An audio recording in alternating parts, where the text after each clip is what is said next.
Okay, we've discussed the foundation. Next, we're going to look at the roof. So the roof is going to be one of the top things that your client's going to be worried about.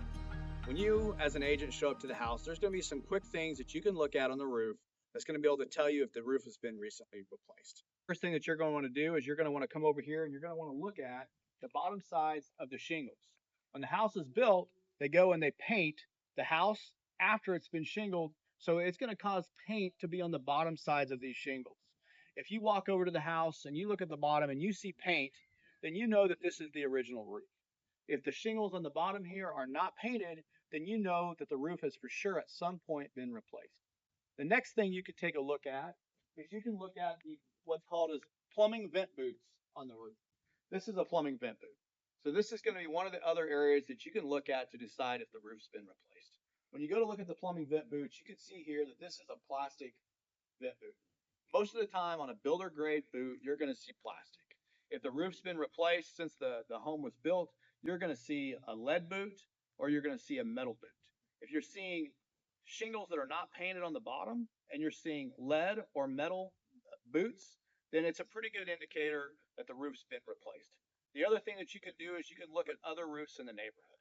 If other roofs in the neighborhood look like they've been replaced as well, and yours is looking different than all the other roofs, it's a strong indicator that that roof may need to be replaced as well. And last, of course, you can always find out in the seller's disclosure on the age of the roof. So while you're walking through the house with the client, let's look at the doors. We talked about the movement that we're going to be looking for in the doors. So if you want to just take a look right here, the biggest thing that we're looking at for the doors is when I go to inspect it, I'm going to open and close the doors. I want to make sure that the door is freely closing in the frame. I'm looking along the top right here and along the sides, and I want to make sure that this door is square in the frame. If the house starts to move differentially, then you're going to start to get this door to where it's out of square. It's going to potentially start rubbing on this upper frame. It may start rubbing on the lower frame. You may start getting some diagonal stress cracks above the door. You may get in some of your older homes where people actually try to cut the top of the doors and they're trying to get the door to close properly. So what they'll do is they'll actually take and they'll shave along the top of this door so that when they close the door, it closes fine, but it's only because it's been cut. Okay, we're looking at the windows.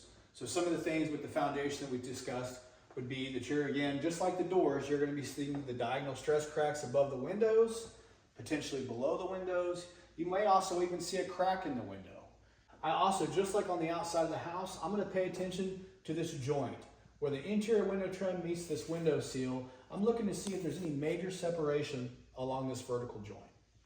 If, of course, you do see vertical separation on the window, you're seeing diagonal stress cracks above the window, and in those same areas on the outside of the house, just like we previously discussed with the freeze board separation, the diagonal stress cracks in the brick freeze board, you're looking at probably the houses need to be further evaluated by a professional.